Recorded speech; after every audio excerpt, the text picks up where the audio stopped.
Assalamu alaikum. So today we will discuss the second topic of transport across cell membrane, that is active transport. Active transport को हम detail में discuss करेंगे, क्या क्या active transport mechanisms होते हैं, उनकी क्या टाइप्स होती हैं और उनकी क्या एग्जांपल्स होती हैं. ठीक है. सबसे पहले definition of active transport. Active transport क्या होता है? Movement of molecule from an area of low concentration to an area of higher concentration, यानी against the electrochemical gradient.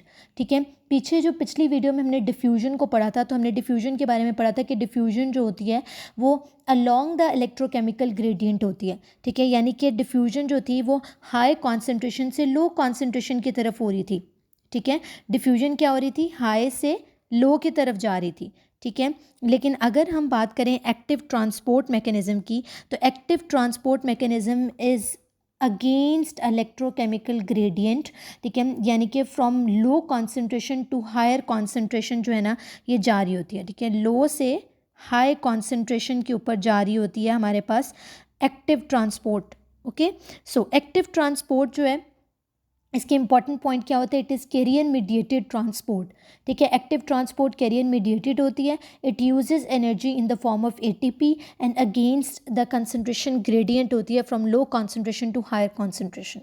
Okay. What are the types of active transport? Types of active transport में हमारे पास आ जाता है दो तरह की active transport होती है. This is primary active transport. ठीक है. और हमारे पास होती है सेकेंडरी एक्टिव ट्रांसपोर्ट मैकेनिज्म. ठीक है. प्राइमरी एक्टिव ट्रांसपोर्ट में क्या होता है? Transport of substance against the concentration gradient by the direct use of energy in the form of ATP. यानी कि प्राइमरी एक्टिव ट्रांसपोर्ट क्या होती है कि सब्सटेंस जो है वो from low concentration to high concentration transfer होता है by direct use of energy in the form of ATP.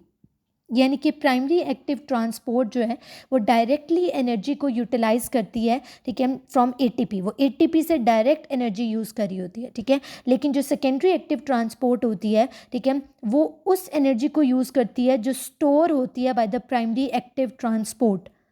यानी प्राइमरी एक्टिव ट्रांसपोर्ट मैकेनिज़म्स के ज़रिए जो एनर्जी हमारे पास स्टोर हो जाती है, सेकेंडरी एक्टिव ट्रांसपोर्ट उस एनर्जी को यूज़ करता है. ठीक है. यानी डायरेक्टली एटीपी से एनर्जी ड्राइव नहीं करता, लेकिन स्टोर्ड एनर्जी को यूज़ कर रहा होता है, इसलिए हम कहते हैं इसको secondary active transport mechanism. Okay. अब हम एग्जाम्पल से देखेंगे और इसको हम क्लियर करेंगे. ठीक है. फर्स्ट एग्जाम्पल जो कि प्राइमरी एक्टिव ट्रांसपोर्ट मैकेनिज़्म की है, वो हमारे पास है सोडियम पोटेशियम एटीपीएस पंप. ठीक है. अब सोडियम पोटेशियम एटीपीएस पंप में क्या होता है? सोडियम पोटेशियम एटीपीएस पंप जो है वो हमारी मेम्ब्रेन्स के अंदर प्रेजेंट होता है. ये क्या करता है? ये sodium potassium ATPase pump against the concentration gradient काम करता है. ठीक है. और क्या करता है? ये 3 सोडियम आइंस को मेम्ब्रेन से बाहर, ठीक है, और 2 पोटेशियम आइंस को मेम्ब्रेन के अंदर ट्रांसफ़र करता है. ठीक है. 2 सोडियम आउट और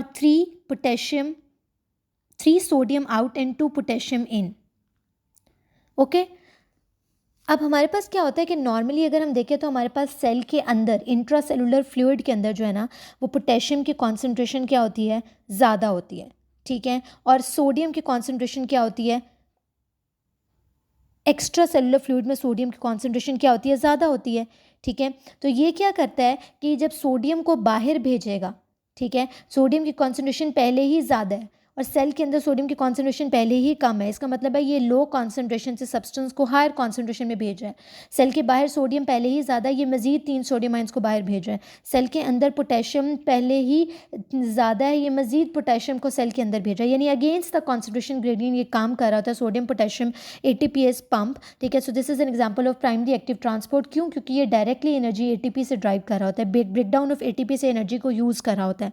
ठीक है. और ये जो सोडियम पोटेशियम एटीपीएस पंप होता है, ये मोस्ट इंपॉर्टेंट इसका फंक्शन होता है कि ये मेंटेन कर रहा होता है आपके रेस्टिंग मेम्ब्रेन पोटेंशियल को. ठीक है. ओके. सेकेंड एग्जांपल हमारे पास यहाँ पर दी हुई है transport of calcium ion across the cell membrane. ठीक है. यानी कि ये कैल्शियम को आउटसाइड द सेल मूव करता है. सार्कोप्लाज्मिक रेटिकुलम के अंदर कैल्शियम इनसाइड द सेल जो जाता है वो भी प्राइमरी एक्टिव ट्रांसपोर्ट के ज़रिए जाता है. ठीक है। ट्रांसपोर्ट ऑफ एच पॉजिटिव आइन, ठीक है, जो गैस्ट्रिक पैराइटल सेल्स के अंदर हमारे पास होती है वो भी प्राइमरी एक्टिव ट्रांसपोर्ट के थ्रू होती है। और जो अल्फा इंटरकेलेटेड सेल्स होते हैं द डिस्टल कॉन्वोल्यूटेड ट्यूब्यूल और कलेक्टिंग डक्ट के अंदर, वो जो एच पॉजिटिव आइन को सिक्रीट करते हैं यूरिन के अंदर, वो भी प्राइमरी एक्टिव ट्रांसपोर्ट मैकेनिज्म्स के थ्रू हो रही होती है। ये सारी जो एग्जांपल्स हैं ये मैंने गाइटन से लिए हैं, ठीक है, और इस टॉपिक को मैंने कंसाइज किया BRS और गाइटन दोनों को कंबाइन करके, ठीक है। तो ये एग्जांपल्स बहुत इंपॉर्टेंट हैं। इन एग्जांपल्स की अंदर से MCQs बन के आते हैं, ठीक है, कि transport across cell membrane of H positive ion किस मैकेनिज्म के थ्रू होती है। तो आपको पता होना चाहिए कि गैस्ट्रिक पैराइटल सेल्स की अगर बात की जाए तो प्राइमरी एक्टिव ट्रांसपोर्ट जरिए होती है। अल्फा इंटरकेलेटेड सेल्स की बात की जाए एच पॉजिटिव आइन प्राइमरी एक्टिव ट्रांसपोर्ट से जो है वो ट्रांसफर हो रहा होता है। सोडियम पोटेशियम ATPase पंप किस मैकेनिज्म के थ्रू एक्ट करता है, तो प्राइमरी एक्टिव ट्रांसपोर्ट के थ्रू एक्ट करता है, ठीक है। अब सेकेंडरी एक्टिव ट्रांसपोर्ट को हमने पहले डिस्कस किया कि सेकेंडरी एक्टिव ट्रांसपोर्ट जो है वो ऑलरेडी स्टोर्ड एनर्जी को यूज़ करता है, खुद डायरेक्टली ATP को यूज़ नहीं करता, ठीक है। दो तरह की हमारे पास सेकेंडरी एक्टिव ट्रांसपोर्ट होती है, एक को ट्रांसपोर्ट है, एक काउंटर ट्रांसपोर्ट है, ठीक है। को ट्रांसपोर्ट के नाम से ही पता चल रहा है कि को यानी कि सोडियम और ग्लूकोज की एग्जांपल हमने लिया है कि सोडियम ग्लूकोज को ट्रांसपोर्ट, सोडियम और ग्लूकोज दोनों जो हैं वो क्या करते हैं, वो आपके पास बाहर अपने कैरियर प्रोटीन के साथ जो है वो अटैच हो जाते हैं, ठीक है। और क्या करते हैं, उसके पास दो बाइंडिंग साइट्स होती हैं, कैरियर प्रोटीन के पास दो बाइंडिंग साइट होती है, एक पे सोडियम अटैच होता है, एक पे ग्लूकोज, और फिर कन्फर्मेशनल चेंज होगा और दोनों सोडियम और ग्लूकोज सेल के अंदर ट्रांसफर हो जाएंगे। So this is called as cotransport, ठीक है।